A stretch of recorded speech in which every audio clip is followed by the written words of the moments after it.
last night, but that decision comes at a cost. That's right. City jobs will go unfilled, and the Stormwater Fund takes a huge hit. 13 News Now reporter Stephen Graves talks to neighbors who have some big problems with this plan.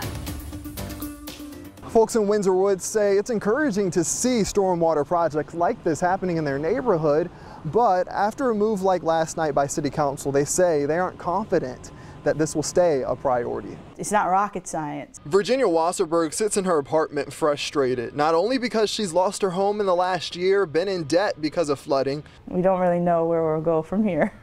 But also because of what happened last night. Virginia Beach City Council unanimously agreeing to slash 9 new jobs with stormwater management as a part of the new budget. Public Works in Virginia Beach needs the money for projects, but also for positions to help those projects move forward. She's been trying to get council's attention through creating a Facebook page, attending meetings.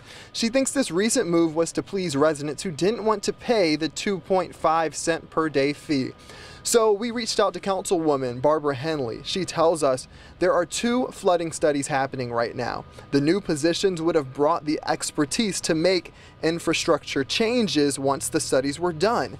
She says taking the jobs from this budget will set them back in the future, but not by much.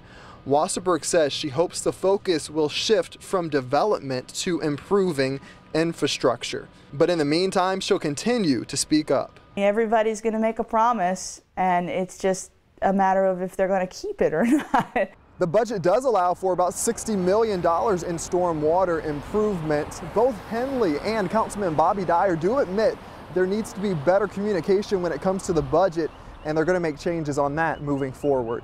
Reporting in Virginia Beach, Stephen Graves, 13 News Now.